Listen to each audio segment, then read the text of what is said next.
Hi, I'm Ashley with Navigator. Today, I'll give you a quick overview of your rights in the special education process. Did you know that there is a federal law designed to protect the educational rights of students with disabilities? That law is called the Individuals with Disabilities in Education Act, or IDEA. Here's what it means for your family. 1. Your child has the right to what's called a free and appropriate public education. That includes the special education services and other supports they need in order to learn. If your school district cannot provide those supports, your child may be able to enroll in a private or therapeutic school instead, at no cost to you. 2. Your child should not be separated from other students in school, unless absolutely necessary. The law requires every student to be placed in the least restrictive environment possible, which means if your child can learn in a general education classroom with support, that's where they should be.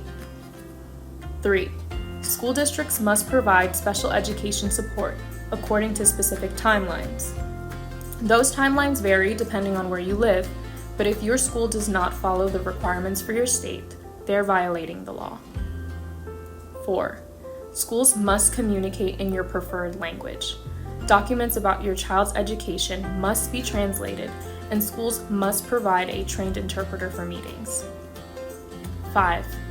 You can ask for an independent education evaluation, or IEE, conducted by someone outside of the school system if you'd like. However, your child's school does not have to accept the results of the IEE. 6. You have rights to access your child's school records.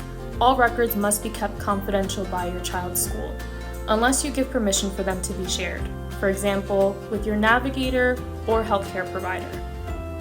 7. Schools must involve you in meetings about your child's education.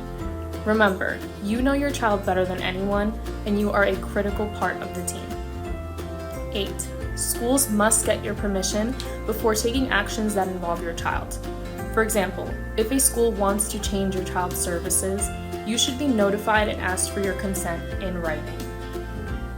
Overall, the goal of the law is to make sure that students with disabilities are given resources and support they need to thrive in school.